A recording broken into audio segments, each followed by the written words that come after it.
esta tarde y estamos en primera carta del apóstol Juan, en el capítulo 4, versículo 20 en adelante. Primera carta del apóstol Juan, versículo 20. Hemos estado viendo en los versículos anteriores casi que es un tema similar, ¿verdad? Que se va discutiendo. Es decir, con frecuencia vemos los mismos versículos con una profundidad un poco mayor, pero que va hablando acerca del amor y de la evidencia de aquel que es creyente y el que no es creyente, ¿verdad? Es como un contraste el que es creyente y el que no es creyente. Aunque la carta del apóstol Juan fue escrita a creyentes, eso no significa que también tuviera que hablar de algunos que aparentaban ser creyentes y a lo mejor no lo eran, como en el caso de los falsos maestros, falsos profetas que habían en ese tiempo.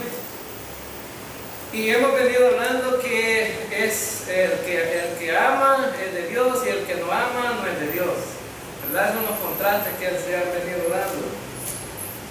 Y el apóstol decía, en eso se conocen los hijos de Dios porque aman, y en esto, bueno, no se conocen los que no son hijos de Dios porque no aman a sus hermanos. Y entonces como que la evidencia de ser un creyente es aplicar el mandamiento del amor. Y vemos en el versículo 20 que dice, si alguno dice yo amo a Dios y aborrece a su hermano, es mentiroso. Y esta es una realidad, ¿verdad? Es una gran realidad. El que dice que ama a Dios y aborrece a su hermano, pues parece que se contradice. Se contradice en el sentido de que alguien, si ama a Dios, debería también amar a los hermanos. Y eso es lo que dice el verso 20, ¿verdad? Si alguno dice yo amo a Dios y aborrece a su hermano, es mentiroso. Pues el que no ama a su hermano a quien ha visto, ¿cómo puede amar a Dios a quien no ha visto? Entonces, el apóstol Juan está diciendo, aquel que dice que ama a Dios, pero que no ama a su hermano y lo aborrece, es mentiroso. Ahora, mentiroso en el sentido de que a los hermanos los podemos ver, los podemos tener frente a nosotros, podemos tener una relación interpersonal, es decir, nos podemos acercar, podemos hablar físicamente. Pero algunos dicen, yo amo a Dios, pero a los hermanos no importa. Entonces, Juan está diciendo, se contradice aquel que dice que ama a Dios, pero que no ama a los hermanos. Entonces, el llamado de atención para los creyentes de ese tiempo era que amáramos a los hermanos, pero ¿sabe qué? En el tiempo de que el apóstol Juan escribió esta carta, había un grupo de gente dentro de la iglesia que decía que no creía en Jesucristo. Y Jesucristo es Dios también. Entonces, Juan le está llamando a ellos mentirosos, porque dicen, bueno, se contradicen a sí mismos porque dicen que también dice, bueno, si no aman a Jesucristo, mucho menos pueden amar a los hermanos en Cristo. Versículo 21. Y nosotros tenemos este mandamiento de Él, que el que ama a Dios ame también a los hermanos. O sea que es un mandamiento. Y la palabra mandamiento aquí es, en el griego es una palabra continua, es decir, que no debemos de aparentar amar a los hermanos, sino más bien ser reales en el amor. Y desde que somos creyentes y somos hermanos, debemos de amarnos continuamente. Ahora entonces, en ese contraste, y luego de repente el apóstol Juan va a llegar al capítulo 5 y va a empezar a hablar de otras cosas. Entonces, en el capítulo 4 establecemos que las evidencias del amor, las evidencias del amor deben ser más prácticas, no deben de ser solo de palabras, porque Juan ha dicho, amémonos no de palabras, sino de hechos. ¿Y qué es amarse no de palabras? Amarse de palabras simplemente decirle a alguien, te amo, ¿verdad? Y endulzarle el oído a alguien y escuchar la palabra, te amo. Ese es de palabras, pero ¿cuál es de hecho? Bueno, cuando nosotros no solamente le decimos te amo, sino más bien vamos con las acciones, ¿verdad? Vamos con las acciones y empezamos a hacer algunas cosas en favor de otro creyente, de otro hermano. Por ejemplo, dice Santiago, si alguien viene con necesidad y viene ante ustedes y le dice, mire hermano, vi que estoy pasando hambre, y el hermano le dice, ya vamos a orar, ¿verdad? Y oran, dice, pero no le dan nada al hermano y le dice, vete en paz. Entonces dice que no es correcto eso. No está demostrando el amor con hechos, con acciones, sino simplemente de palabras. Pero si viene alguien y dice, bueno, hermano, vamos a orar, pero aquí está esto para que te lo lleves para tu casa, para tu familia y para que se ayuden. Entonces dice Santiago, esa es la demostración del amor, como lo está diciendo Juan. Hay que amarnos no de palabras, sino de hechos. Y pone el ejemplo de Jesucristo. Jesucristo fue el que predicó acerca del amor, pero Jesucristo lo demostró en la cruz del Calvario. Y él dice, no solamente dijo que nos amaba, sino más bien lo completó en la cruz diciendo, haciendo la acción de la muerte, ¿no? Y vamos a entrar en el capítulo 5.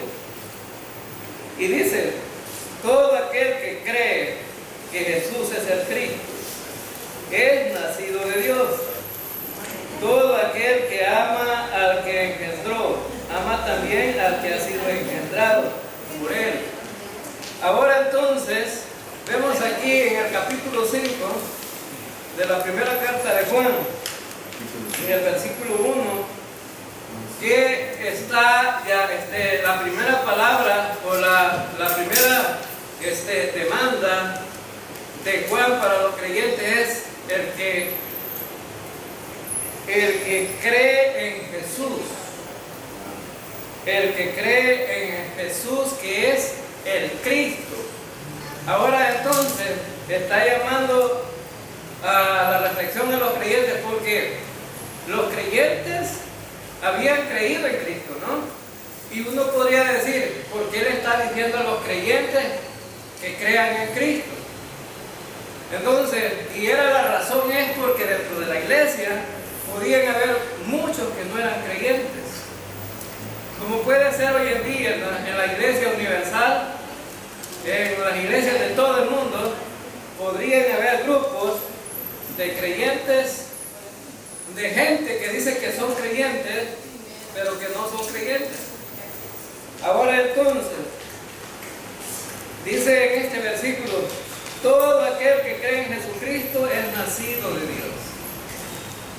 Y algunos podrían decir, pero si estos ya eran creyentes, ¿por qué les dice que todo aquel que cree en Cristo es nacido de Dios? Porque había dos grupos de personas dentro de la iglesia en el tiempo de Juan. Unos que se llamaban docetistas y otros que se llamaban cerintianos, o sea, los seguidores de Cerinto y los seguidores de los docetas. Eran dos grupos de personas que habían en el tiempo que Juan escribió, y estos grupos estaban dentro de la iglesia, y ese era el problema. Ahora, pero fíjense bien por qué Juan tiene que llamarles al nuevo nacimiento, porque este versículo está hablando del nuevo nacimiento. Les dice Juan, el que cree en Jesús el Cristo, que es el Cristo, es nacido de Dios, porque los primeros, por ejemplo, los docetistas decían que creían en la humanidad de Cristo, pero no creían, bueno, diferente, al contrario, creían en la deidad de Cristo, pero no creían en la humanidad de Cristo. Los cristianos decían que creían en la humanidad de Cristo, pero no en la deidad de Cristo. Entonces, eran como polos opuestos los dos. Ahora, los docetistas decían que Jesús había venido a este mundo, pero que realmente el cuerpo de Jesús no era verdaderamente el Cristo. Porque decían ellos, los santos no se puede relacionar con lo inmundo. Y decía, este cuerpo que tenemos es inmundo. Los docetistas creían que lo espiritual era lo esencial. Y decían, lo espiritual de Cristo es lo importante. De ahí el cuerpo de Cristo no sirve para nada. Ahora entonces, estaban entonces contradiciendo la voluntad de Dios, porque Dios dice, bueno, Cristo es 100% Dios y 100% hombre. Los otros decían, decían nosotros, cuando Cristo vino a este mundo, no fue que nació de una virgen. Simplemente este Cristo que vino a este mundo se metió en el cuerpo que nació de María, del hijo de María. Entonces ellos estaban diciendo que Jesús, el hijo de María, no era el hijo de Dios. O sea que simplemente había tomado un cuerpo que no era el de él. Entonces, para Juan, estos falsos maestros que estaban dentro de la iglesia no eran creyentes. Para Juan, por eso él les dice, el que cree en Jesús es el Cristo, entonces es nacido, ¿verdad?, de Dios. Ahora, que Juan les dice, si hay aquí entre ustedes algunos que no creen en Cristo o no creen en Jesús, el Cristo, no es nacido de Dios. Ahora entonces, ilustrémoslo con el nuevo nacimiento que predicó Cristo. ¿Cuál es el nuevo nacimiento que predicó Cristo? Bueno, el nuevo nacimiento que predicó Cristo fue el siguiente. Le dijo Nicodemo, le dice Jesús a Nicodemo, en verdad te digo que tienes que nacer de nuevo. Y Nicodemo dice, ¿cómo puede ser esto, verdad? ¿Cómo puede uno volverse a meter en el vientre de su madre y nacer de nuevo? Bueno, le dice Jesús, si el que no nace del agua y del Espíritu no puede ver el reino de Dios. Ahora, entendamos estas dos cosas, porque ahora en este tiempo ha surgido también un movimiento religioso que se llama la Iglesia del Agua y del Espíritu. O sea, es un grupo religioso que se llama del Agua y del Espíritu y que se está desarrollando grandemente en Estados Unidos.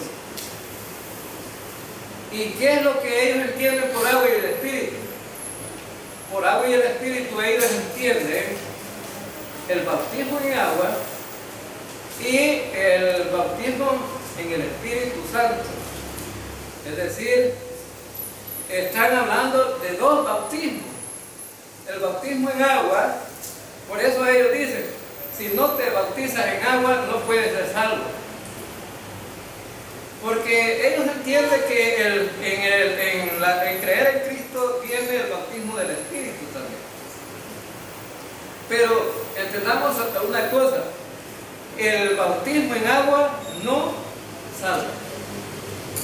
Pero ellos predican que el bautismo en agua sí salva. Ahora entonces, y hay otra iglesia que dice que el bautismo en agua sirve para el bautismo del Espíritu Santo. Si alguien se bautiza en agua, eso entonces ya se bautizó con el Espíritu Santo. Y no es cierto también. Ahora entonces, veamos entonces qué es realmente nacer de nuevo.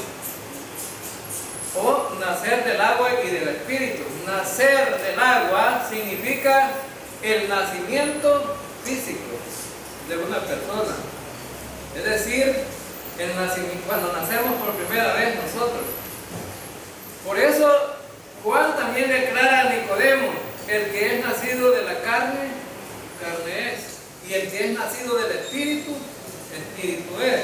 Cuando dice de la carne y del espíritu, está hablando de dos nacimientos. No está hablando de dos bautismos, sino que está hablando de dos nacimientos. El nacimiento del agua es cuando nacemos por primera vez. Y el nacimiento del espíritu es cuando nacemos espiritualmente. El que es nacido de la carne es cuando nacemos físicamente. El que es nacido del espíritu es cuando nacemos espiritualmente. Entonces, para los docetistas era un golpe duro cuando Juan les está explicando esto. No solamente en el Evangelio, sino también en esta carta. Les habla del nuevo nacimiento en el versículo 1 de este capítulo 5. Ahora, Nicodemo no entendía realmente qué era el nuevo nacimiento. Ahora, por eso es que nos atrevemos a decir nosotros aquí, en las predicaciones y en los estudios bíblicos, que pudiera haber gente dentro de la iglesia que no es creyente. ¿Por qué? Porque Nicodemo no era creyente. Pero Nicodemo enseñaba la Escritura. Esa era la tarea de él, enseñar la Biblia. Era un maestro, pero no era un creyente. No había nacido de nuevo. Jesús le dice: tienes que nacer de nuevo. Ahora, pudiera haber mucha gente que ha estado dentro de la iglesia que ha cumplido con los ritos religiosos, ¿no? Como el bautismo y participar de la cena del Señor. Y poder pensar que por eso es salvo. Pero no es salvo nadie por bautizarse y por participar de la cena del Señor. Pudiera ser que muchos tienen tiempo de estar en la iglesia, pero no ser salvos. Y pensar que por estar en la iglesia es salvo, ¿verdad? Por asistir y por estar en las reuniones es salvo. Pero no es por asistir y estar en las reuniones que una persona es salvo.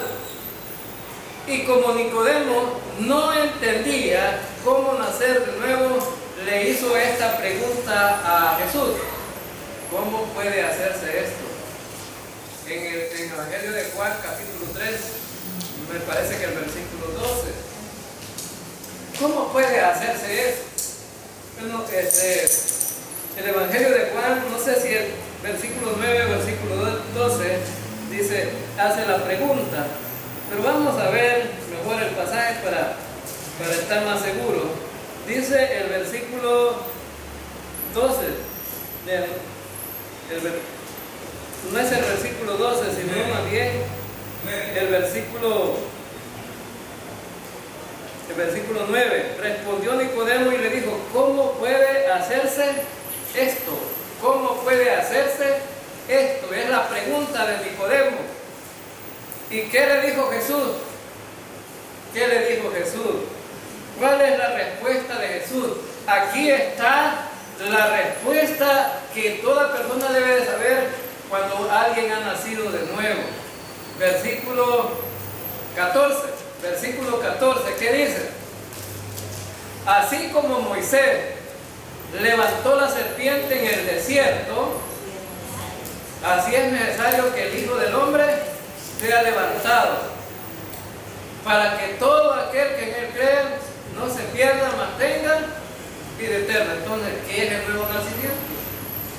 ¿Qué es el nuevo nacimiento entonces? Bueno, el nuevo nacimiento es creer en Cristo que murió en la cruz, en ese sacrificio de la cruz. Ese es el nuevo nacimiento. Es decir, cuando una persona cree en la muerte de Cristo, entonces está cumpliendo con la respuesta que Jesús dio a Nicodemo. Nicodemo dice, ¿cómo puede hacerse esto? Y Jesús le dice, todo aquel que mire a ese Cristo que está en la cruz va a tener vida eterna. Y Juan 3:16 dice, porque de tal manera amó Dios al mundo que ha dado a su Hijo unigénito, para que todo aquel que en Él cree no se pierda, mas tenga vida eterna. Entonces, el que crea en Jesucristo es el que nace de nuevo. Algunos dicen nacer de nuevo es cambiar de vida, cambiar de conducta, ser regenerado, pero la palabra regenerado es cierto que eso es lo que enseña. La palabra regeneración significa como cuando una herida está abierta, pero luego vienen saliendo células nuevas, y ese proceso de salir células nuevas y cerrar la herida se le llama regeneración. Ya ha regenerado la herida. Más sin embargo, si lo usamos para la salvación, estaríamos hablando de la conducta del ser humano. Pero en este caso de nacer de nuevo, estamos hablando de que la persona que ha confiado en Cristo, que ha creído en Él, entonces ha nacido de nuevo y ha sido regenerado. Pero en el proceso de vida de los creyentes, cuando ya estamos viviendo la vida cristiana, también estamos siendo regenerados. Pero ese es un proceso no instantáneo, sino que es un proceso largo de toda la vida. Mas la salvación, hermanos, ¿es un proceso largo o es de un momento? En el momento que creyó. Simplemente en el momento que creyó. La regeneración es todos los días. Vamos haciendo cambios en la vida, ¿verdad? El proceso de cambios en la vida. Ahora entonces, Juan está diciendo, el que cree en Cristo, Jesús el Cristo, ha nacido de nuevo. Entonces, para nacer de nuevo necesitamos creer en Cristo. Es la condición, ¿verdad? Y eso es lo que dice en 1 de Juan, capítulo 5, versículo 1. Todo aquel que cree que Jesús es el Cristo es nacido de Dios. Y todo aquel que ama al que engendró, ama también al que ha sido engendrado. Ahora, ¿quién fue el que engendró? Dios engendró. Dios engendró. ¿A quién engendró? A sus hijos. ¿Y quiénes son sus hijos? Somos nosotros. Nosotros fuimos engendrados no de carne, dice en el capítulo 1 de Juan, ¿verdad? No de carne, ni de sangre. Capítulo 1 de Juan. Fuimos engendrados mediante el Espíritu. Entonces, por eso es que Juan también aquí dice, el que cree en Jesucristo es nacido de Dios. Y si Él ha engendrado a sus hijos y decimos que nosotros amamos a Dios, entonces debemos de amar también ¿a quién? A nuestros hermanos en Cristo, que han nacido también de nuevo y son hijos de Dios. Entonces, ¿cuál debe de ser entonces nuestra relación como creyentes? Debe de ser una relación de amor, de amarnos unos con nosotros. Pero ¿cómo yo puedo amar a mis hermanos? Bueno, dice, siempre tengamos en mente lo que dijo Juan. No amemos de palabras solamente, sino de hechos. ¿Cómo podemos amar a nuestros hermanos?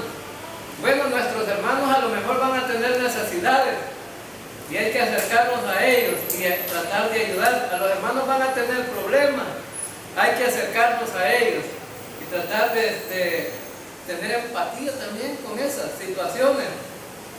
Los hermanos van a tener necesidades espirituales o materiales y hay que acercarse. De hecho, significa acciones, significa ir donde los creyentes y mostrarles nuestro amor a través de acciones. A través de acciones, no simplemente de palabras. Ahora entonces, dice el versículo, si nosotros hemos nacido de Dios y decimos que amamos al que nos engendró, también nosotros debemos de amarlos a los que han sido engendrados por Él. Versículo 2. Y en esto conocemos que amamos a los hijos de Dios, cuando amamos a Dios y guardamos sus mandamientos. Aquí hay otra cuestión. Algunos predicadores dicen la primera evidencia para decir que somos hijos de Dios es que hemos nacido de nuevo. La segunda evidencia que somos hijos de Dios es que amamos a Dios y guardamos sus mandamientos. Algunos predicadores lo ven como evidencia. Ahora, pero pueden haber creyentes, hermanos, pueden haber creyentes que han nacido de nuevo y no amar a los hermanos. ¿Sí? Hay creyentes que a lo mejor han nacido de nuevo, pero como no han entendido esta carta que escribió Juan, entonces podría ser que hay creyentes que nacieron de nuevo, pero que no aman a los demás creyentes. Pero ahora, después de saber esto, ¿cuál debería ser entonces el desafío de un creyente al saber esto? Es que si decimos que amamos a Dios, debemos de guardar sus mandamientos. Pero ¿cuáles mandamientos? ¿Cuáles mandamientos? ¿Será que los 10 mandamientos? No está hablando de los 10 mandamientos. ¿Será de los 613 mandamientos para los judíos? Tampoco. ¿Y cómo podemos saber cuáles mandamientos? Bueno, en el Evangelio de Juan y en esta carta, Juan nos habla de esos mandamientos. Y uno de los mandamientos más desafiantes aquí es amar a los hermanos. Es un mandamiento. Amar a los hermanos. Juan lo escribe como un mandamiento. Dice, debemos de amar a los hermanos. Guardar un mandamiento sería ese precisamente. Y fíjense que Juan lo ha mencionado en casi todos los capítulos, este mandamiento, de amar a los hermanos.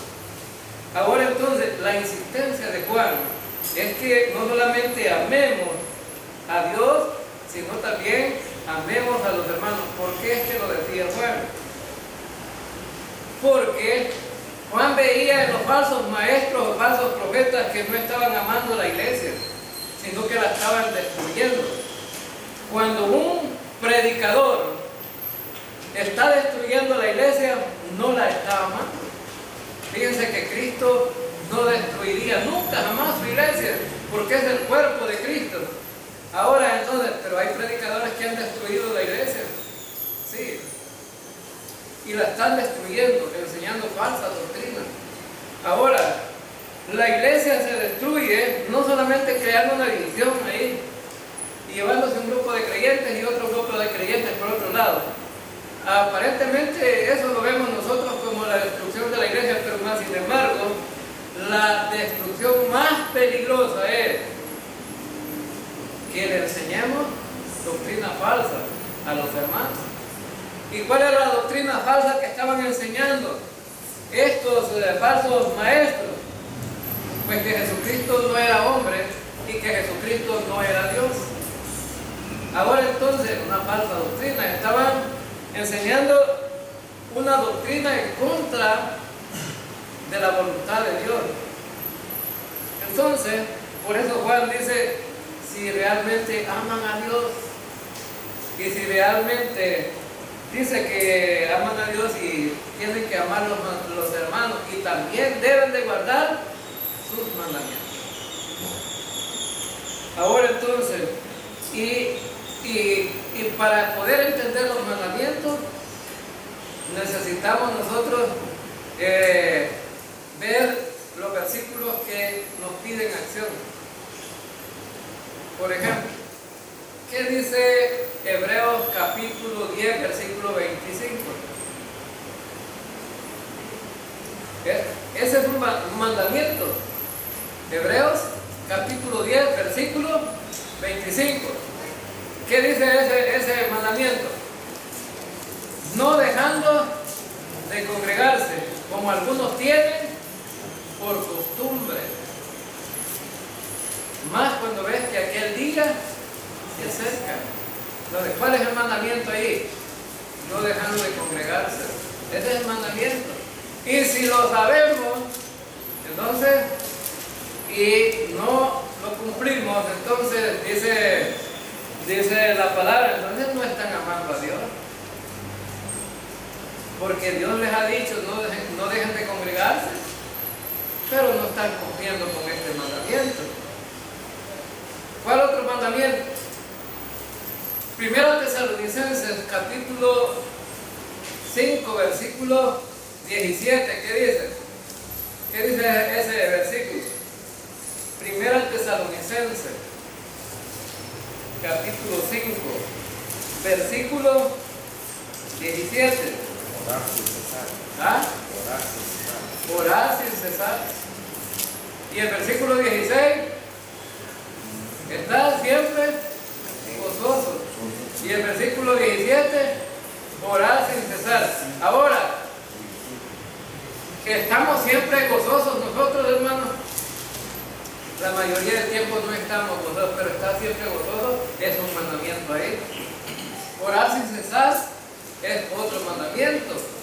Entonces la Biblia nos demanda, ¿no?, guardar esos mandamientos. Ahora entonces, y bueno, y en cuanto a la vida práctica con relación a los otros hermanos, también él dice, bueno, no traten mal a los hermanos, en lo que sea posible estar en armonía con todos. Ahora entonces, pero el mandamiento más desafiante aquí es, en este pasaje, es que amemos a los hermanos. Versículo 3 dice, pues este es el amor a Dios, que guardemos sus mandamientos, y sus mandamientos no son gravosos. Este es el amor de Dios. En 1 de Juan capítulo 5, versículo 3. Este es el amor de Dios, que guardemos sus mandamientos, y sus mandamientos no son gravosos. Ahora, ¿entienden ustedes la palabra gravoso? Difícil. ¿Ah? Difícil. No, podría ser, no cuestan o no son difíciles de guardar. En otras palabras, no son gravosos. Significa, bueno, en la versión sencilla dice, versículo 3, no son difíciles. Dice, no son difíciles. Ahora, hermano, preguntemos, si la palabra de Dios dice que no son difíciles, para nosotros nos parecen difíciles, ¿sí o no? Los mandamientos, ¿sí? Nos parecen difíciles. Y por eso es que entonces todo se encierra si amamos a Dios. Si amamos a Dios. Fíjense bien, les voy a poner un ejemplo, comparar con un matrimonio. Cuando el esposo y la esposa se casan, dicen, prometes amarlo en la enfermedad, en la salud, en las pobrezas, en las riquezas, bueno, hay una cuestión positiva y una negativa. Amamos a las esposas cuando están enfermas. Y si un creyente dice, sí la amo, aún estando enferma. Si aún está enferma, y el doctor dice, bueno, tenés que darle la sangre tuya a tu esposo. Pero si el esposo dice, no, la sangre no, ¿verdad? No se la puedo dar. Ese es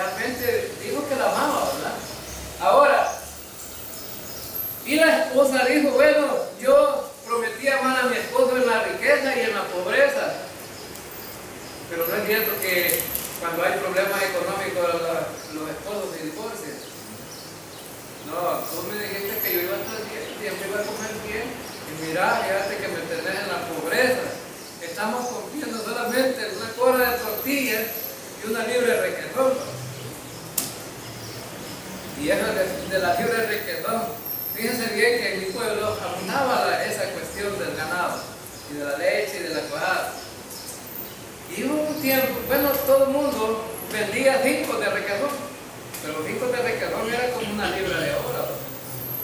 Ahora entonces, pero después la empezaron a vender por libras, ¿no?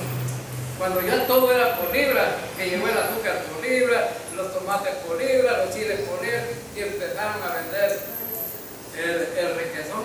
Y había una gente pobre que no podía comprar una libra de requesón. Entonces, y decía la gente cuando vendían por 5 era mejor, ¿no? Ahora entonces, si alguien dice, bueno, íbamos a estar en la pobreza, igual que en la riqueza, entonces, pero muchos matrimonios se dividen cuando hay pobreza, cuando hay abundancia, no, estamos bien. Ahora entonces, pero imagínense que una persona haya sido rica y caiga en la pobreza. Y va a estar bien la familia, aún en la pobreza. Entonces, diferentes al mundo, a los creyentes. Diferentes al mundo, a los creyentes. Si antes comíamos carne asada, ¿verdad? A la parrilla, y buena comida, y entonces, y ensalada y todo, y arroz, y el chirimol, y la cuestión, ¿verdad? Los chorizos asados. Bueno, el churrasco, ¿verdad? Pero después nos toca comer con un tomate y vamos a estar igual, ¿verdad? Ahora entonces, entonces, pero si la gente entiende que es el amor, va a estar bien, sea en la pobreza o sea en la riqueza.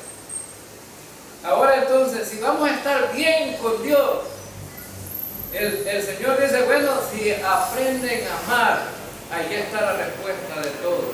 Los mandamientos no van a ser una carga difícil, los van a poder cumplir, porque dentro del amor se encierra todo eso. Es decir, por amor puedo cumplir los mandamientos. No, para mí no van a ser una carga. Ahora, por amor a Dios, no vamos a dejar de congregarnos, ¿no? Pueden cumplir ese mandamiento, podría decir el Señor, de no dejarse de congregar por amor. Sí, se puede cumplir, ¿no? Por amor.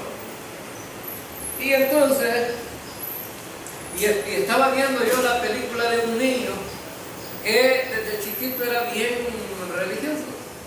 Y entonces, y sabe que en la casa eran bien religiosos y decía, estamos trabajando, no podemos asistir a la iglesia porque hay que hacer mucho. Y el niño decía, le decía a toda la familia, y para poder salir a tiempo hay que empezar a tiempo. Miren, como yo empecé a tiempo, terminé y me voy para la iglesia. Miren, pequeñito, bien religioso, ¿no? Ahora entonces, uno puede decir, bueno, si realmente voy a escuchar palabra de Dios, entonces, por amor a Dios, entonces voy a escuchar palabra de Dios y que me va a beneficiar a mí, ¿verdad? Ahora entonces, versículo 4 dice, porque todo lo que es nacido de Dios vence al mundo, y esta es la victoria que ha vencido al mundo, nuestra fe. Ahora entonces, en el versículo 4 aparece ahí que todo aquel que es nacido de Dios vence al mundo. Todas las cosas que nos alejan de Dios provienen ¿de dónde? Del mundo. El mundo, bueno, Santiago dice, bueno, el mundo pasa y sus deseos. Y Santiago dice, bueno, Santiago lo ve lo ve englobado en que los ricos no querían alabar a Dios, sino que estaban pensando en sus negocios. Y él dice, bueno, las cosas del mundo son las que nos alejan de Dios. Y el mundo y sus deseos y las cosas que están en el mundo. Pero ¿qué entendemos por mundo? No significa la tierra. No significa la gente. Porque encontramos en algunos versículos, por ejemplo en Juan 3:16, que Dios amó al mundo, está hablando de la gente. Y en algunos versículos hablamos del globo terráqueo, cuando habla del mundo, pero aquí está hablando de un sistema de vida, cómo vive la gente. Ahora, para Juan dice, bueno, no es correcto que los creyentes se engloben en la vida del mundo, porque la vida del mundo nos aleja de Dios.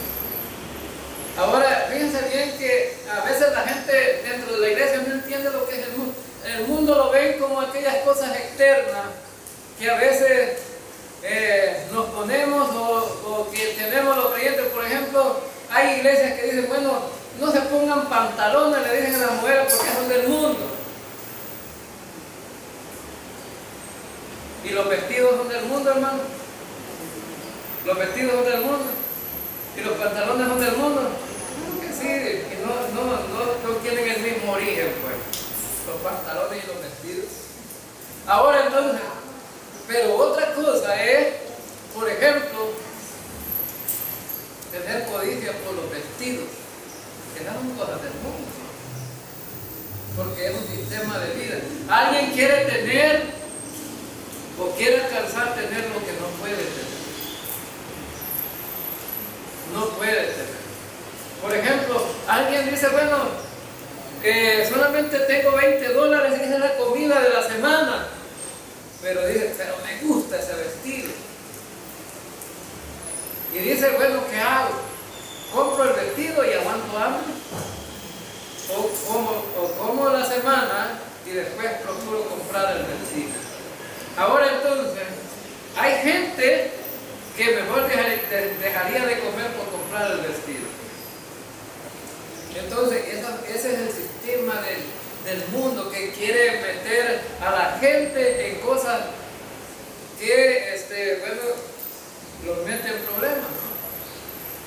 Ahora, también codiciar, envidiar y todas esas cosas, ¿verdad? Son el sistema de vida de la gente.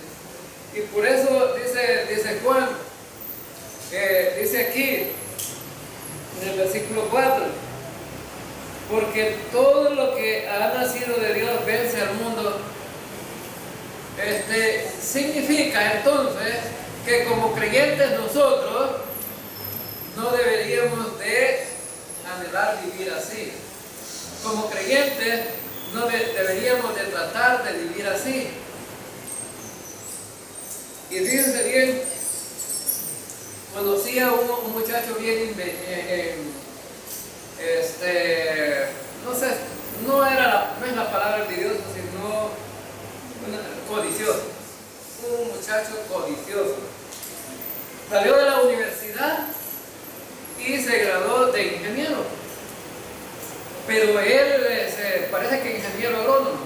Entonces él quería tener un negocio, pero no tenía la plata. Y resulta que dijo, bueno, voy a tomar créditos y de los créditos voy a ir pagando una cosa y de la ganancia que vaya teniendo voy a ir saliendo del problema, de la deuda. Pero resulta, bueno, cuando se dio con dinero, ¿no?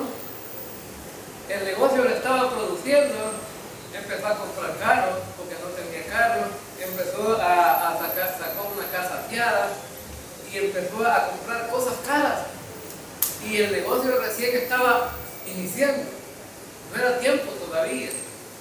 Y resulta que perdió el negocio, perdió la casa y perdió el carro y tuvo que irse a huir porque no pudo pagar. Por eso Juan nos advierte, si ustedes realmente han nacido de Dios, ¿verdad? Entonces, un nacido de Dios debe de vencer al mundo, los deseos del mundo. Ahora entonces, pero todo se inicia por medio de la fe. Y dice aquí, en el versículo 4, dice, y esta es la victoria que ha vencido al mundo, nuestra fe. ¿Y cuándo empezamos entonces a vencer al mundo? Cuando confiamos en Cristo. Allí empezó la victoria del creyente. La victoria del creyente empieza venciendo a todo aquello que nos alejaba de Dios. Dice la palabra, porque estábamos muertos en delitos y pecados, y ahora pues hemos nacido de nuevo. Somos personas diferentes. Hemos vencido al mundo. A partir de ahí, bueno, tiene que cambiar de convicción el creyente, ¿no? Un sistema de vida diferente. Ahora entonces, no quiere decir que los creyentes no puedan tener negocios, ¿cómo no? No quiere decir que los creyentes puedan anhelar tener algunas cosas, pero cuando el creyente no va a tener dificultades o problemas. Ahora entonces, por eso él dice, bueno, en el versículo 4, el que es nacido de Dios vence al mundo, y esta es la victoria que ha vencido al mundo, nuestra fe. Versículo 5. ¿Quién es el que vence al mundo? Sino el que cree que Jesús es el Hijo de Dios. ¿Quién es el que vence al mundo? Sino el que cree que Jesús es el Hijo de Dios. Bueno, los docetistas, los falsos maestros, no creían, ¿verdad?, en Cristo. Entonces, el llamado de Juan aquí es, estos no han vencido al mundo todavía, porque no han creído en Jesús, que es el Hijo de Dios. Ahora, y cuando les llama hijos de Dios, lo está poniendo en más aprieto todavía a los docetistas y a los heretinos. ¿Por qué? Porque Juan totalmente le está diciendo es un hijo de Dios. Para los docetistas no tenían muchos problemas porque creían que Jesús era hijo de Dios, pero espiritualmente, no físicamente.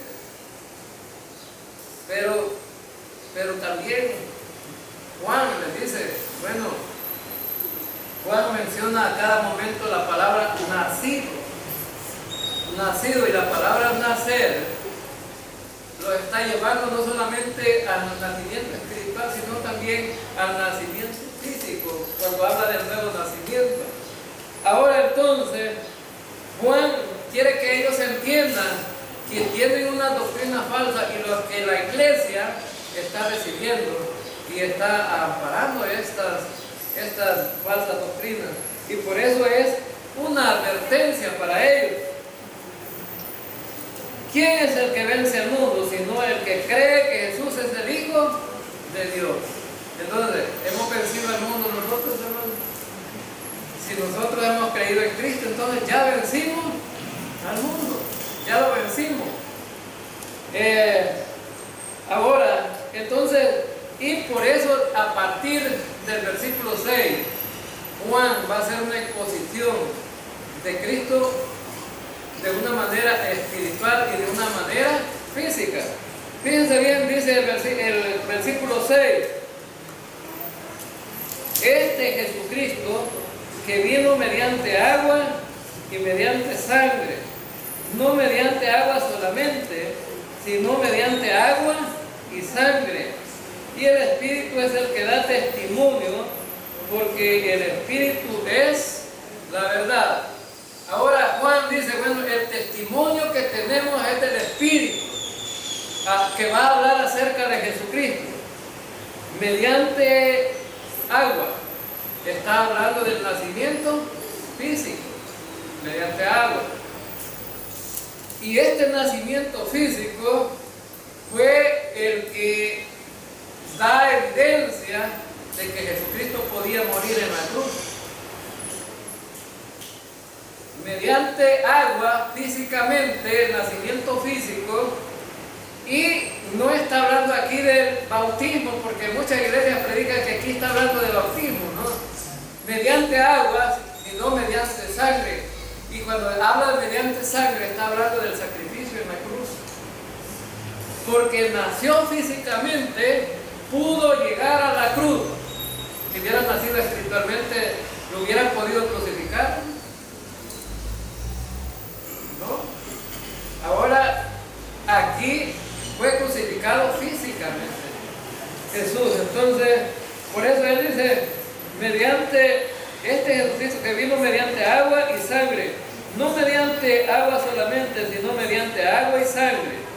Y el Espíritu es el que da testimonio, porque el Espíritu es la verdad. Ahora, ¿cuándo fue que dio testimonio el Espíritu?